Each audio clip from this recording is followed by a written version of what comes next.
Glória a Deus. Podem sentar, meus irmãos.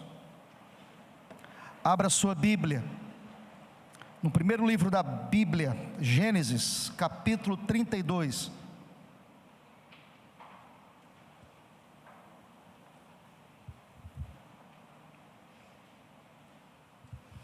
Interessante, irmãos, enquanto vocês abrem o texto sagrado de Gênesis, capítulo 32, pela manhã o superintendente, o Eric, ele avisava que agora nos próximos domingos, quando iremos realizar lições gerais aqui no templo, a igreja estará estudando durante essas lições o livro de Gênesis. Eu dizia para o Eric, nesse período de férias, estava fazendo a minha devocional no livro de Gênesis, e o quanto que Deus falou no meu coração, e eu assentei no meu coração o desejo de extrair algumas histórias abençoadas deste livro para estar ministrando à igreja. Eu dizia para o Eric, confirmação. Ele avisou pela manhã, e nós voltamos de férias com esse desejo de olhar de maneira mais atenta para algumas passagens que eu considero tão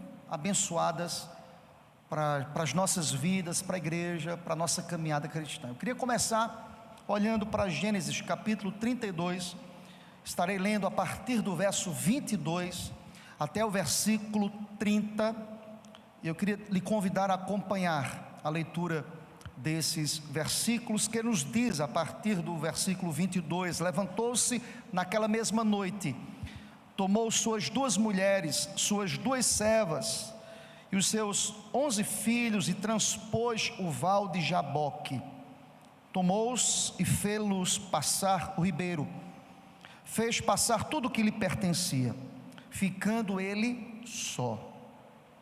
E ele lutava com ele um homem, até ao romper do dia.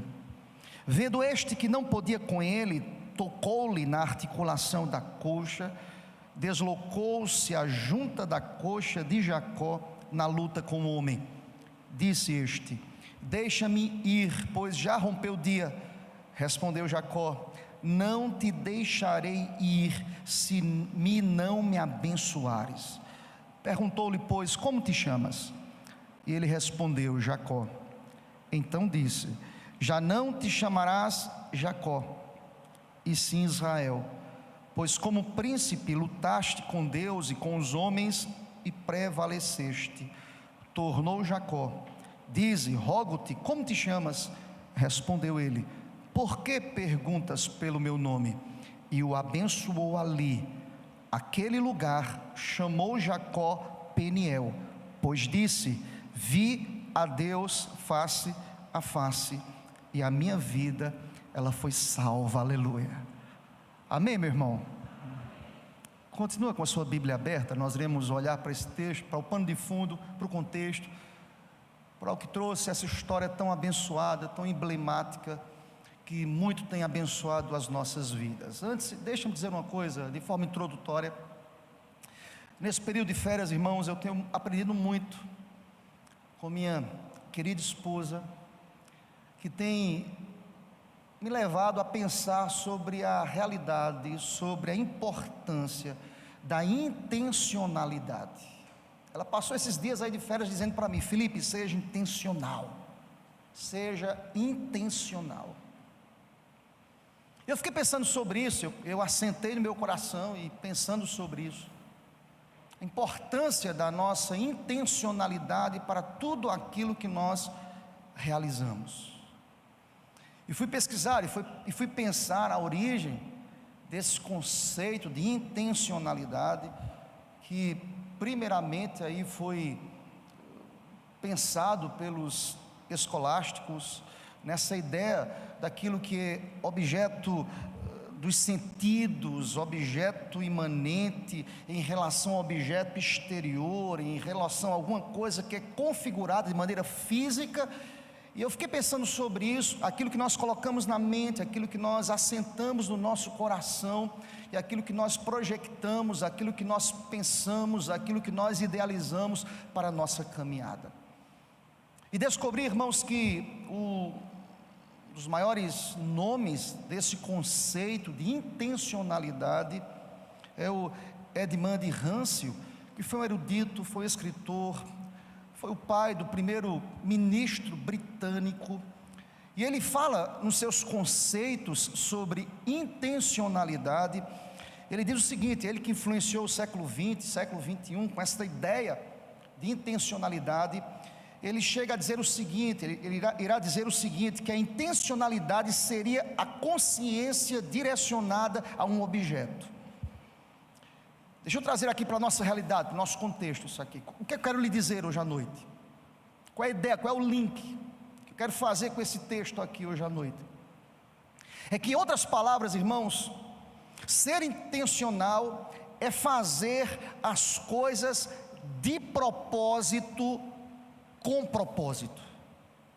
A ideia aqui, irmãos, que eu quero trazer para a gente, tendo como ponto de partida, tendo como pressuposto esta palavrinha intencionalidade, para assim fazer um link ao texto que nós lemos nesta noite, é fazer as coisas de propósito, com propósito.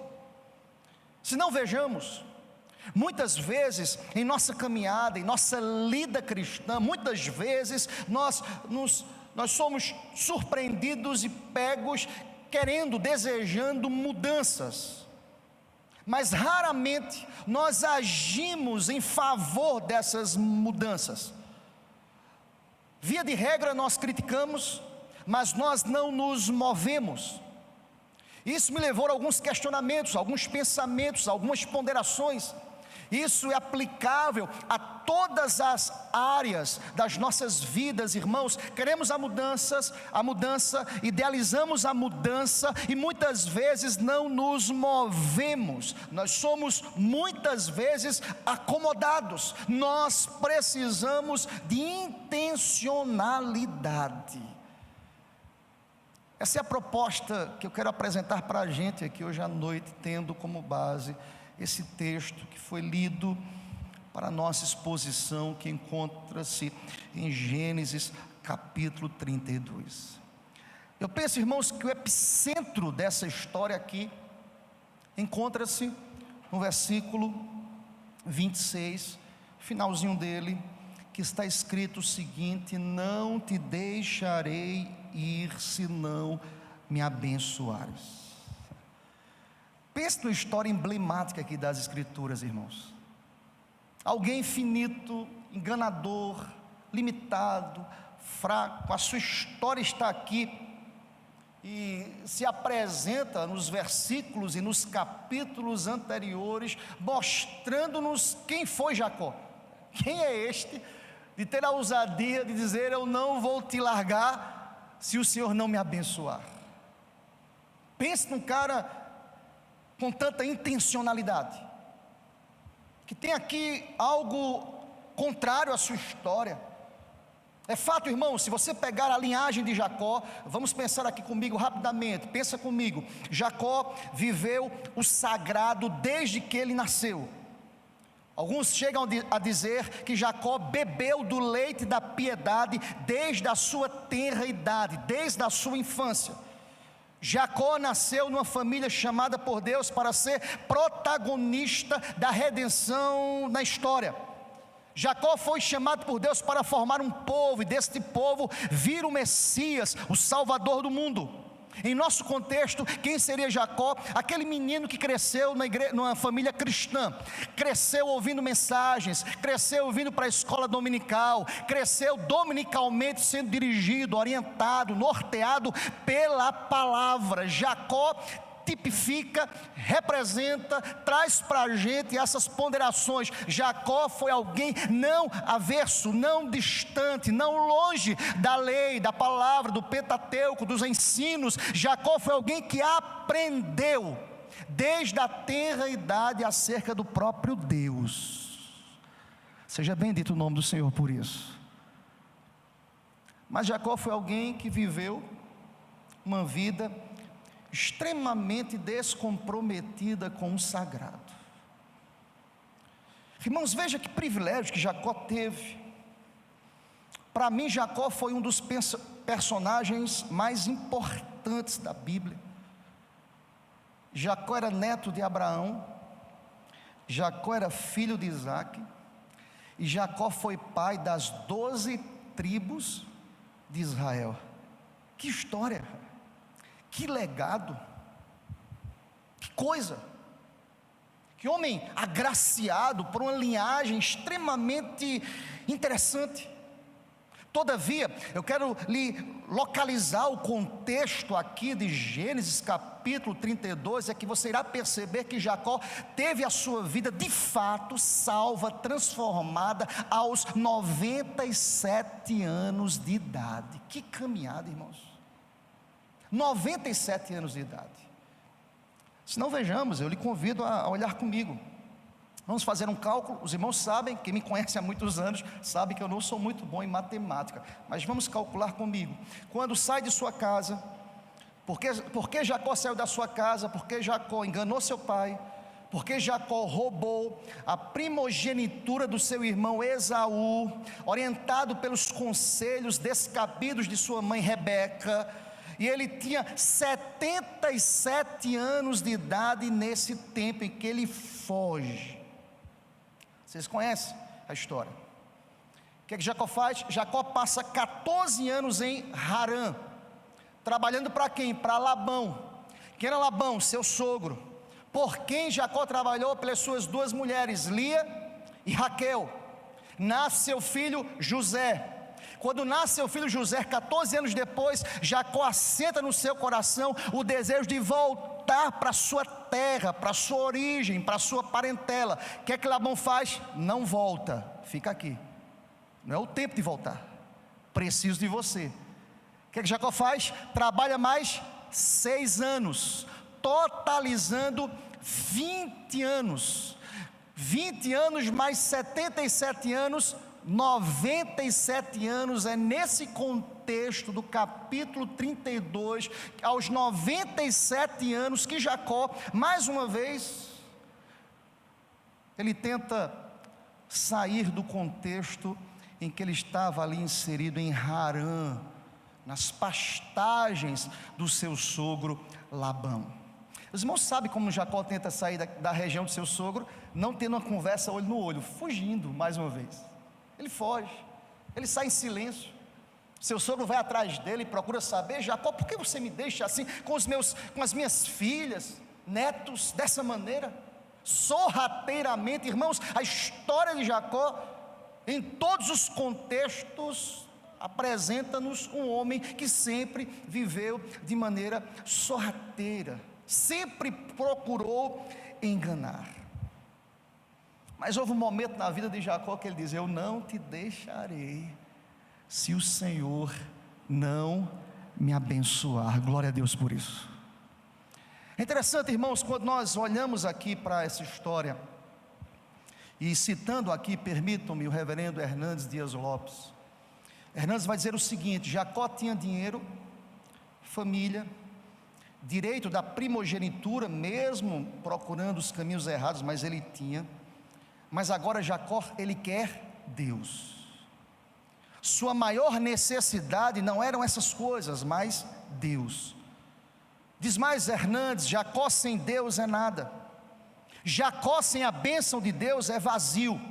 Jacó agora tem pressa para ser transformado por Deus. Jacó ora com intensidade, Jacó ora com senso de urgência. Ele não pode perder essa oportunidade. Ele anseia por Deus mais do que por qualquer outra coisa da vida. Em outras palavras, aos 97 anos de idade, Jacó era rico, Jacó tinha posses, Jacó tinha família, Jacó estava experimentando, podemos dizer, o melhor que a terra pode lhe oferecer. Mas havia um vazio no coração de Jacó, que era do tamanho de Deus. Olha aqui para mim, querido. Nós podemos ter todas as coisas da vida, mas a coisa mais importante para o nosso viver tem nome: o Senhor. Glória a Deus por isso. Você pode ter sucesso, você pode lograr êxito em várias áreas da sua vida, você pode ter uma família constituída. Eu posso ter tudo, mas se eu não tiver Deus, eu não sou nada e não tenho nada. Jacó faz esta leitura, Jacó faz uma retrospectiva e percebe: quem sou eu? Não sou nada. Eu tenho tudo, mas eu não tenho nada. E houve um momento na vida de Jacó que ele resolveu, de maneira intencional, estabelecer uma relação sincera com Deus.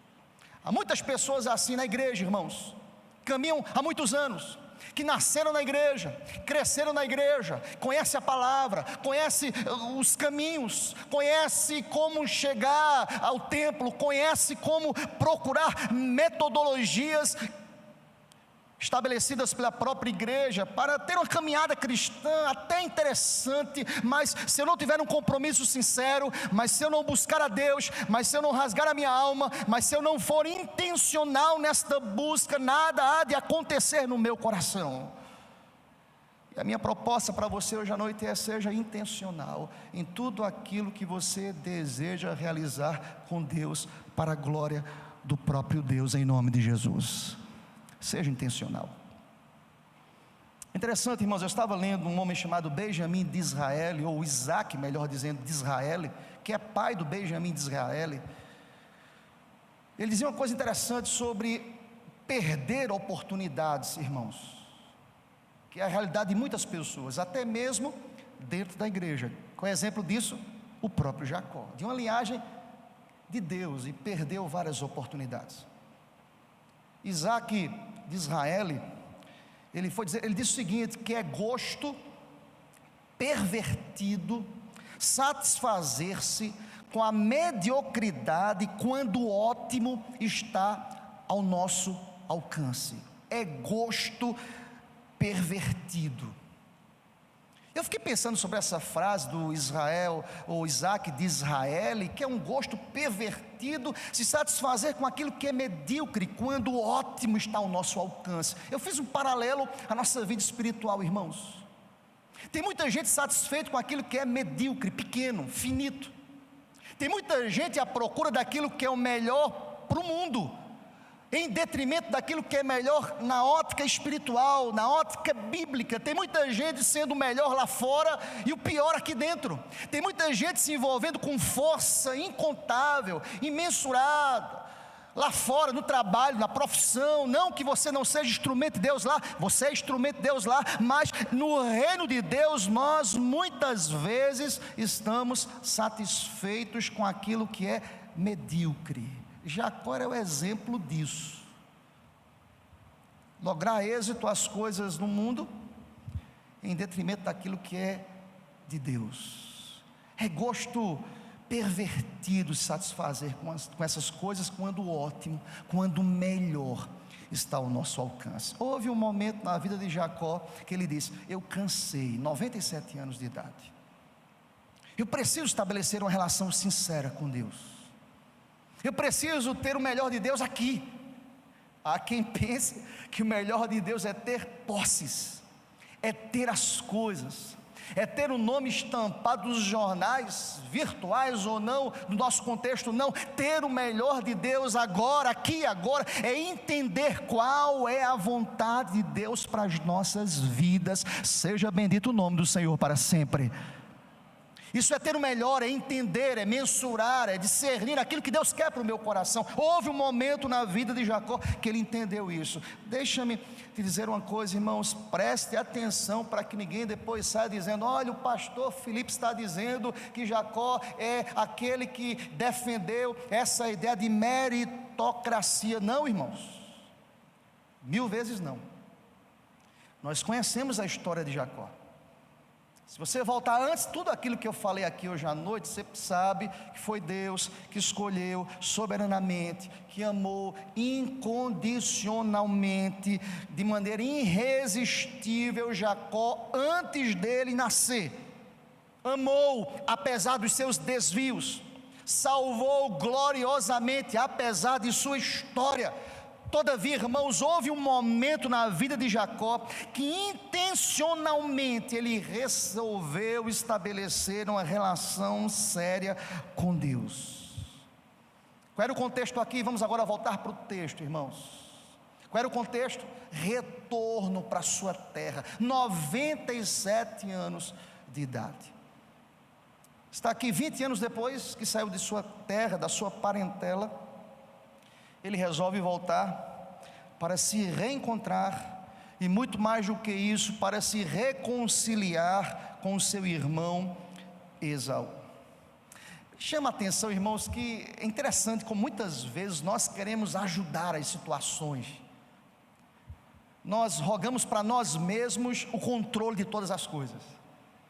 Pensem comigo, se eu tivesse roubado a primogenitura do meu irmão, passado 20 anos fora, é fato, eu voltava também como Jacó. Eu não sei o que me espera na casa dos meus pais. Jacó estava com medo, Jacó estava perturbado, Jacó estava incerto por uma série de razões. O que é que Jacó faz? Jacó adianta as tropas, Jacó manda que esses seus homens, servos, possam ir à frente e conversar com Esaú, preparando o terreno para a sua chegada. Em outras palavras, o que é que Jacó faz? Jacó diz: eu não sei o que me espera, eu preciso preparar a minha chegada. Vai comigo para que você entenda aos versículos 6 e 7, a parte A do capítulo 32, 20 anos depois, está aqui Jacó de volta, se aproximando nas terras dos seus pais, e diz assim: envio mensageiros, e no verso 6, nós temos aqui o retorno desses mensageiros, e nos diz a palavra: voltaram os mensageiros a Jacó, dizendo: fomos a teu irmão Esaú, mas ele está vindo de caminho para se encontrar contigo. Não somente ele, 400 homens com ele. Então Jacó teve medo, e diz a palavra, e ele se perturbou. Olha aqui para mim, queridos. Há momentos na vida em que nós temos medo. Há momentos na vida em que ficamos perturbados. Permitam-me, não querendo ser redundante, mas já sendo redundante, esse contexto em que nós estamos vivendo, medo e perturbação. Quantas incertezas, quantas vezes nós queremos até adiantar os servos, aquelas pessoas que conhecemos: olha, resolve aí, me ajuda.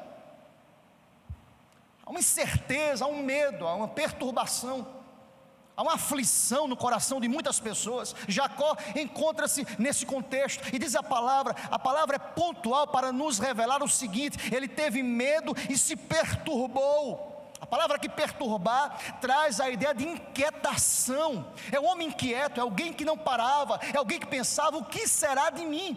Se ele vem contra mim com 400 homens, por certo, ele irá me matar. Eu estou diante de um homem aqui perturbado, irmãos, angustiado, aflito, que tem medo. Percebam, irmãos, que essa situação, que esse medo, que essa angústia se apodera do coração de Jacó, mas ele intencionalmente resolve orar. Glória a Deus por isso. Você pode dizer amém por isso, irmãos? Deixa eu dizer uma coisa para você. Quem sabe você que está aqui com medo, perturbado, preocupado, até procura meios legais, interessantes para resolver as demandas que provocam perturbação e angústia na sua alma. Deixa eu dizer uma coisa: não furte do seu pensamento, do seu coração, o melhor caminho, diria, sobremodo excelente. Busque a Deus em nome de Jesus. Busque ao Senhor. Ore. Não sabe o que fazer? Ore. Está aflito? Ore.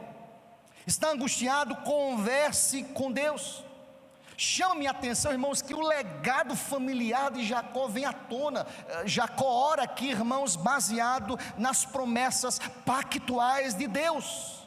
Jacó se lembra aqui: eu fui criado, eu sei o que é pacto, eu sei o que os meus pais me ensinaram, eu sei do legado do meu avô, eu sei da história do meu pai, eu sei o que Deus fez com eles. E Jacó resolve orar.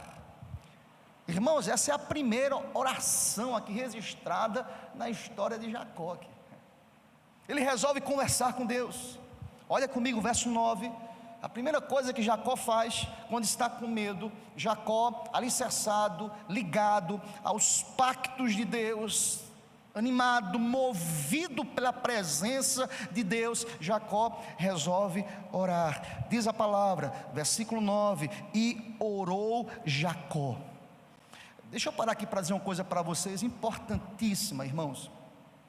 É que se você olhar a estrutura dessa oração de Jacó, que vai do versículo 9 até o versículo 12, a estrutura da oração de Jacó muito se assemelha com a estrutura dos salmos penitenciais, muito parecido, porque nessa oração nós devemos encontrar invocação, confissão, petição e confiança em Deus. Jacó era alguém que foi bem criado, irmãos, que foi bem orientado, que sabia como falar com Deus. Eu fiquei pensando sobre isso, irmãos. Quantos filhos de crente que conhecem, se você falar com ele, olha, me fala sobre esse tema, ele vai citar textos bíblicos, ele sabe, ele conhece teologia, ele conhece a teologia, por exemplo, dos pactos, mas quantos desses que estão fora da igreja, abandonaram o caminho? Jacó resolve de maneira intencional nesta hora dizer: eu preciso mudar a minha vida, eu preciso me consagrar, eu preciso ter uma conversa séria com Deus.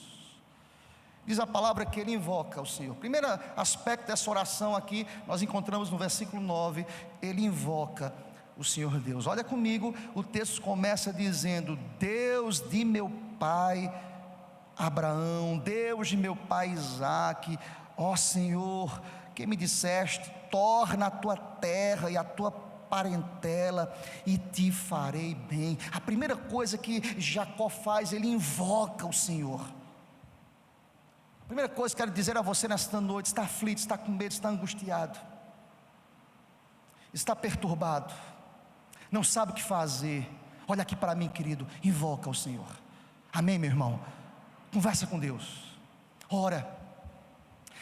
Não estou falando de oração religiosa, eu não estou falando de uma conversa inadvertida, eu não estou falando de oração na hora do culto, eu não estou falando daquela oração na hora de dormir, que você não tem mais forças, que você diz: Deus, olha, Deus tem misericórdia, me abençoa. Não, eu estou te convidando nesta hora a invocar, a dizer: Deus de Abraão, Deus de Isaque, Deus que pode, Deus do pacto, Deus que restaura, Deus que faz acontecer onde não pode acontecer. Nós invocamos, os tempos são difíceis, mas eu sei em quem tenho crido. Aleluia. O convite de Deus para mim e você nesta noite é: invoca. Pastor, estou em crise na família, invoca hoje à noite em nome de Jesus. Pastor, a enfermidade tem batido a minha casa, invoca. As portas se fecharam, invoca. Porque o Deus que sustentou Abraão, Isaque, é o mesmo Deus que está aqui hoje à noite. Aleluia. Invoca. Às vezes nos acostumamos com o sagrado, às vezes a nossa presença é apenas física no templo, às vezes nos acostumamos em orar, em conversar com Deus, não há um diálogo íntimo, sincero. Eu estou falando de alguém que está com medo.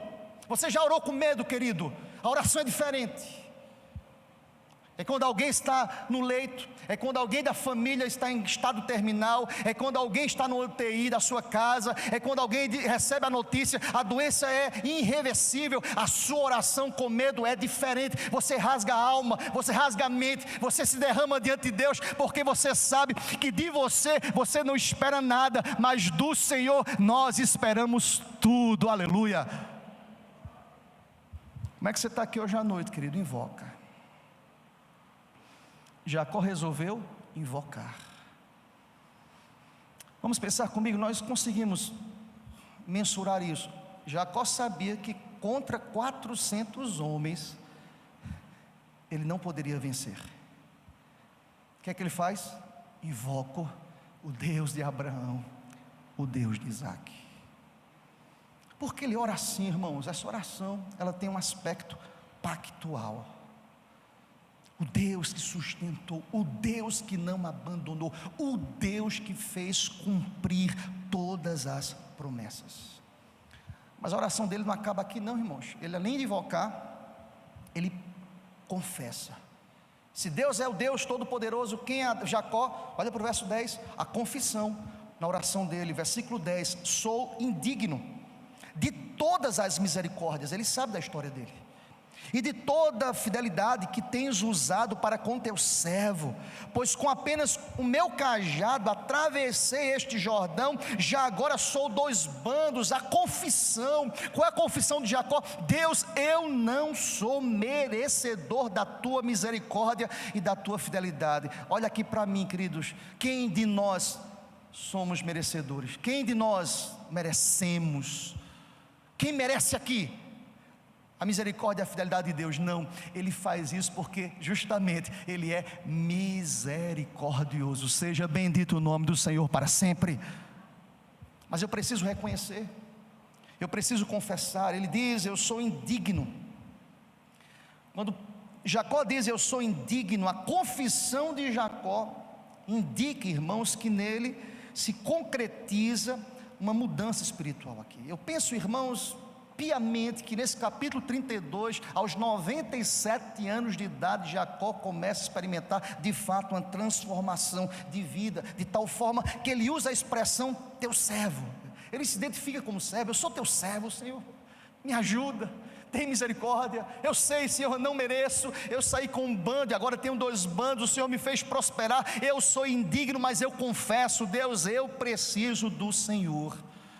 Na oração de Jacó, invocação; na oração de Jacó, confissão. Presta atenção, querido, as coisas estão difíceis para mim, para você, ou para você nesta noite, ou para mim nesta noite. Nós precisamos confessar quem somos. Não somos dignos, mas nós podemos nos valer naquilo que nós chamamos de misericórdia e fidelidade de Deus. Diz o salmista: certamente nos seguirão todos os dias das nossas vidas. Se você crê nisso, diga amém. Eu creio. Misericórdia e fidelidade. Há confissão na oração de Jacó, mas há também nessa oração petição. Ele pede.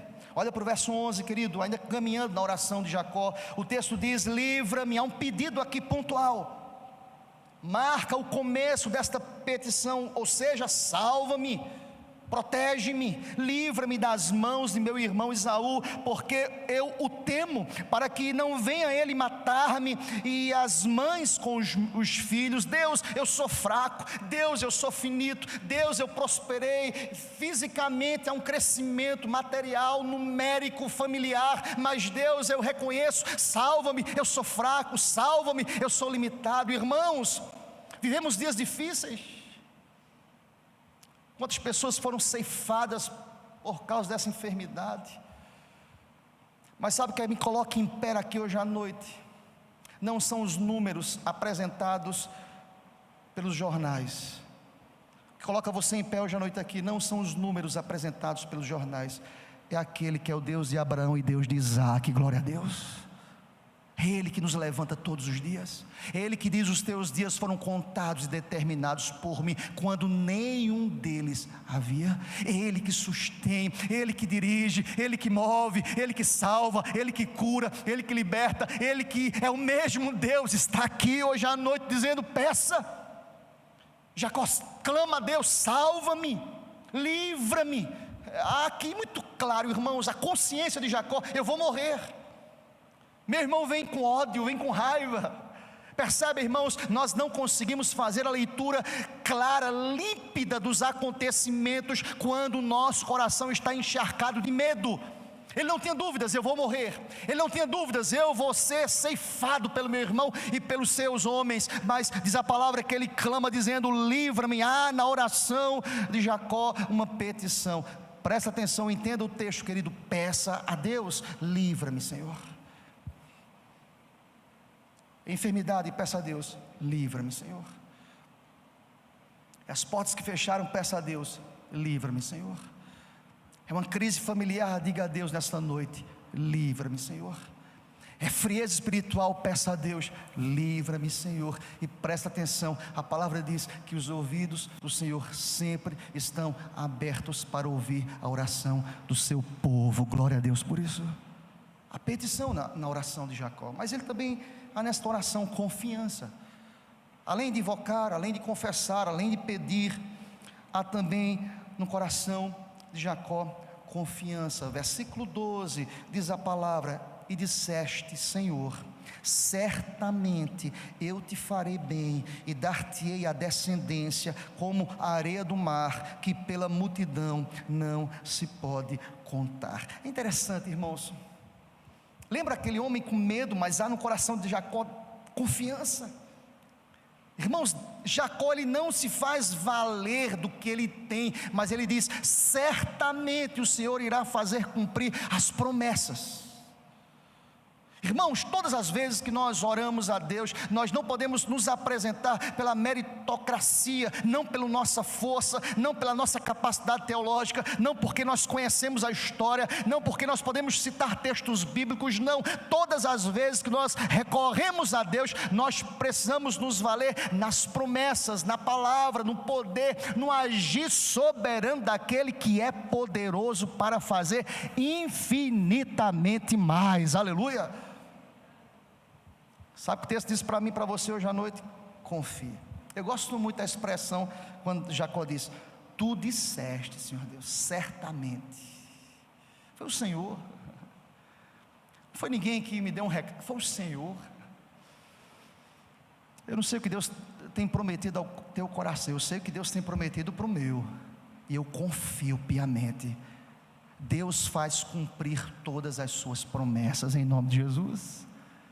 Eu não sei o que Deus tem prometido ao teu coração, ministrado à tua família, mas quem sabe hoje à noite é noite se fazer valer de Deus. Como sempre, tu disseste, a promessa é do Senhor.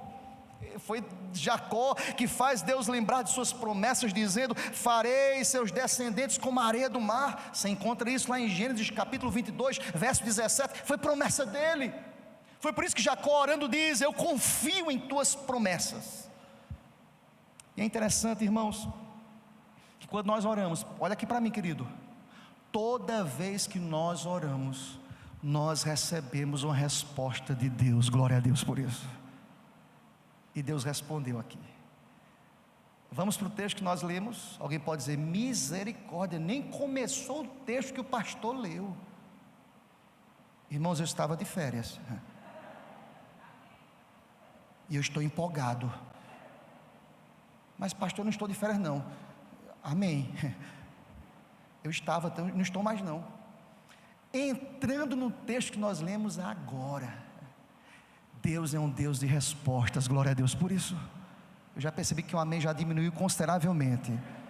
Irmãos, eu não vou expor muito tempo não. Então, amém, meu irmão? Deus é um Deus de respostas.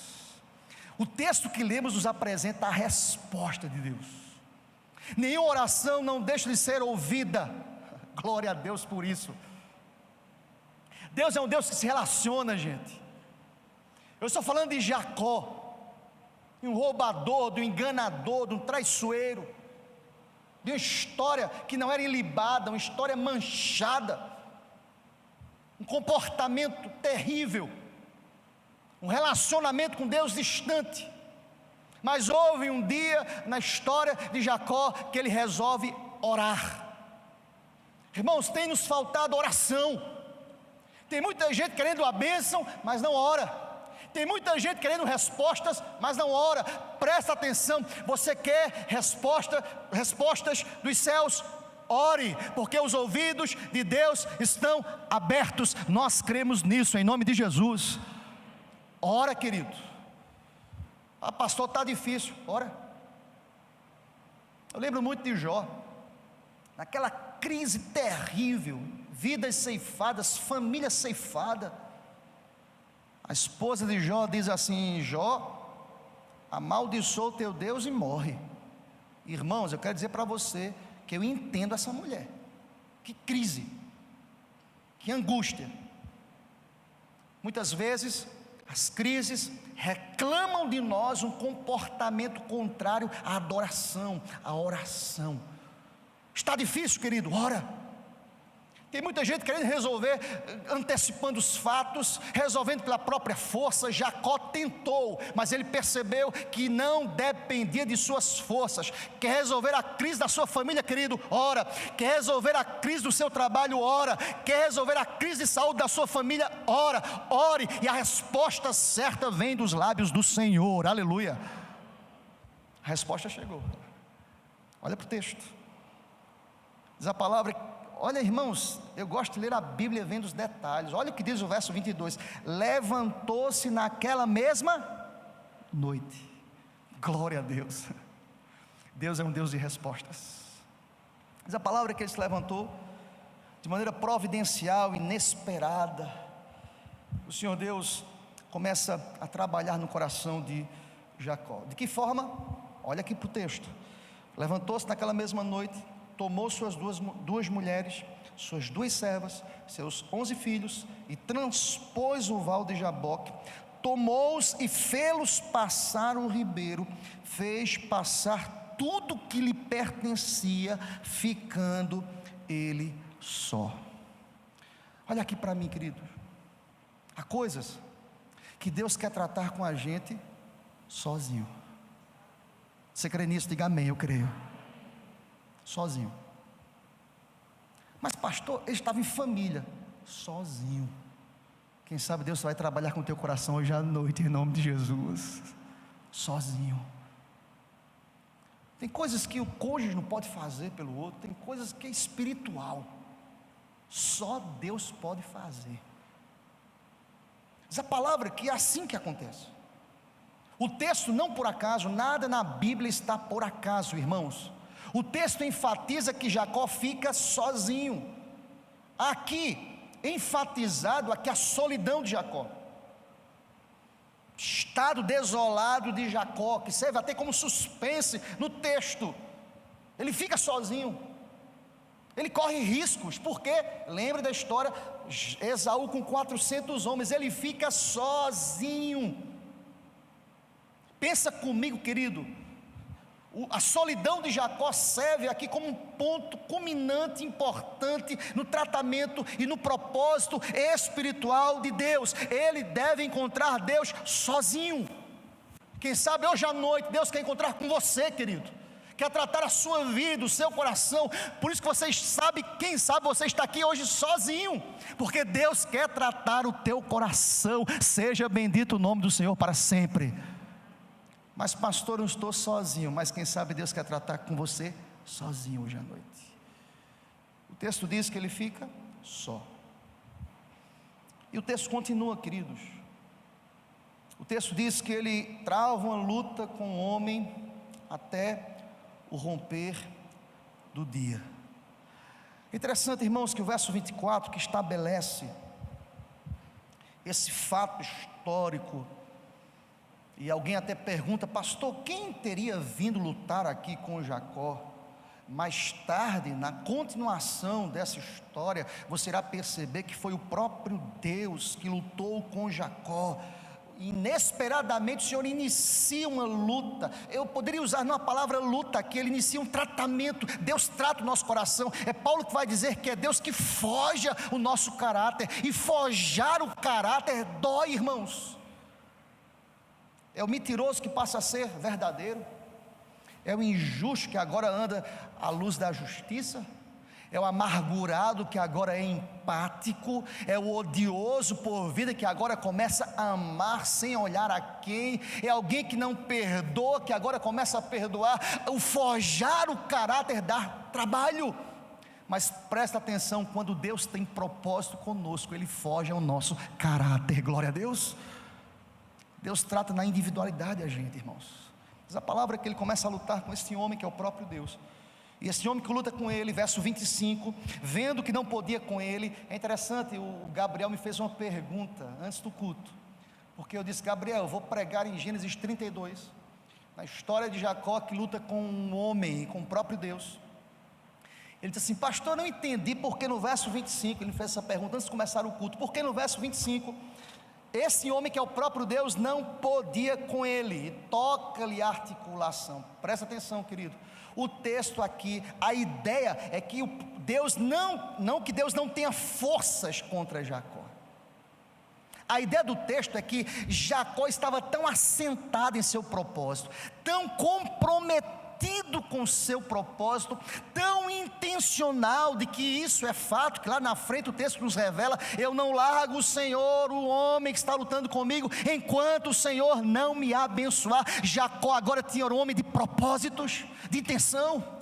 Ele não queria largar a bênção, ele queria respostas de Deus, e Deus, como é Senhor de todas as coisas, Ele é tão poderoso. Eu disse a Gabriel, a prova disso é que o texto vai dizer que Ele apenas toca na articulação da coxa, quando lutava com Jacó. Deus é poderoso, irmãos, e Deus toca a articulação. Em outras palavras, olha aqui para mim, Deus conhece qual é o nosso ponto fraco, Ele vai tratar a gente. Não no caso aqui de Jacó, irmãos, não que o ponto fraco de Jacó era a articulação da sua coxa, mas quem sabe, você vai perceber em textos anteriores que Jacó se valia de sua própria força. Quem sabe ele lançava sobre ele aquela luta, aquele travamento em suas próprias garras, em suas próprias forças. Mas Deus diz a Jacó: não depende de você, meu filho. Fisicamente eu vou tocar na articulação da sua coxa, ou seja, você agora está limitado. Irmãos, presta atenção, não depende de nós, mas de Deus usar de misericórdia. Glória a Deus por isso. E o texto continua dizendo o seguinte, irmãos, que ele estava só, e quando estava só com esse homem que mostra a Jacó: olha, eu toco na tua coxa, você não tem forças para lutar comigo, eu sou poderoso sobre todas as coisas. É quando ele faz a seguinte afirmação para Jacó no verso 26, olha comigo, disse este: deixa-me ir, pois já rompeu o dia. É quando Jacó responde. Eu quero lhe convidar a responder o que Jacó respondeu bem forte, toda igreja: não te deixarei ir, se não me abençoares. Mais uma vez, irmãos, não. Sabe o que é isso? Intencionalidade. Eu estou caminhando para o final dessa ministração, irmãos. Com muitas vezes chegamos sem intencionalidade da igreja. Quantas vezes entramos e saímos e nada acontece? Irmãos, repito, eu não estou condicionando a meritocracia, eu não estou condicionando a ação de Deus porque Jacó o segurou, não. Todas as coisas já haviam sido estabelecidas por Deus antes da fundação do mundo, e seja bendito o nome do Senhor para sempre. Mas quantas vezes nós perdemos oportunidade? Quantas vezes entramos no templo, saímos no templo, mas no coração de Jacó ele diz: eu não vou perder a bênção, não é por minha força natural, me abençoa, derrama sobre mim a tua bênção, derrama sobre mim, Senhor Deus, a tua bênção. E aí, irmãos, o texto irá dizer, no verso 27 e 28, acompanhe comigo em nome de Jesus. Perguntou-lhe, pois, como te chamas? E ele respondeu: Jacó. Irmãos, aqui está no texto um momento extremamente importante para a compreensão daquilo que de fato Deus queria fazer no coração de Jacó. Jacó poderia ter respondido para Deus ali: Deus, quem sou eu? Hoje eu não sei mais, porque eu orei, eu tive intimidade com o Senhor. Quem sou eu? Não sei mais. Mas Jacó disse: Deus, do Senhor não posso esconder nada, eu sou Jacó. O nome Jacó, irmãos, tipificava enganador, mentiroso, infiel. Mas é interessante, irmãos, que aquele que toca na articulação da coxa, aquele que é poderoso para transformar, disse a Jacó, versículo 28, já não te chamarás Jacó, e sim Israel, pois como príncipe lutaste com Deus e com os homens, e prevaleceste. Seja bendito o nome do Senhor para sempre. Então disse o Senhor: já não te chamarás mais Jacó, e sim Israel. A expressão aqui, não chamarás, é a ideia de já não será como. No hebraico, literalmente diz: já não será dito a teu respeito. É interessante ler isso no original, porque a ideia do texto é isso: já não será dita a teu respeito. Ou seja, quem olhar para você hoje, Jacó, a partir de hoje, não será dita a teu respeito. É ladrão, é roubador, é enganador. Não, é príncipe, é transformado, é coração restaurado, é vida mudada, porque Deus é poderoso para mudar o mais vil pecador. Aleluia. E sabe como termina esse texto? Versículo 30, para a gente terminar. Aquele lugar chamou Jacó Peniel, pois disse: vi a Deus face a face, e a minha vida foi salva. Vamos ler juntos? Todo bem forte. Vi Deus face a face. Bendito seja o nome do Senhor. É interessante que Jacó, no final dessa história aqui, ele identifica definitivamente um homem como ninguém mais do que o próprio Deus. Ainda que não tenha recebido nenhuma resposta do homem: quem é o Senhor? Ele diz: não chamarás mais Jacó. Mas ele identifica: a minha vida foi salva, eu vi Deus. Eu quero concluir, querido, esta palavra nesta noite, palavra que Deus colocou no meu coração, palavra que Deus ministrou à minha alma, quando em meditação nesse texto, dizendo ao teu coração hoje à noite: seja intencional com Deus hoje à noite. Seja intencional. Quantas vezes nós oramos no atacado? Seja intencional. O que é que você precisa colocar diante de Deus hoje à noite? Seja intencional. Ore, mesmo que você esteja cansado. Persista no processo, na presença de Deus, mesmo que não sinta nada nos primeiros dias. Ore. Não depende de sentir, irmãos, Deus é soberano. Coloca diante de Deus. Não desista no primeiro tropeço. Continue na intenção de colher frutos. No final da semeadura dá trabalho, mas a palavra diz: quem sai andando e chorando enquanto semeia, voltará com júbilo, trazendo os seus feixes. Em nome de Jesus, conversa com Deus. Ora, porque enquanto você ora, Deus está trabalhando soberanamente. Seja intencional. É a tua casa? É a tua família? É o teu trabalho?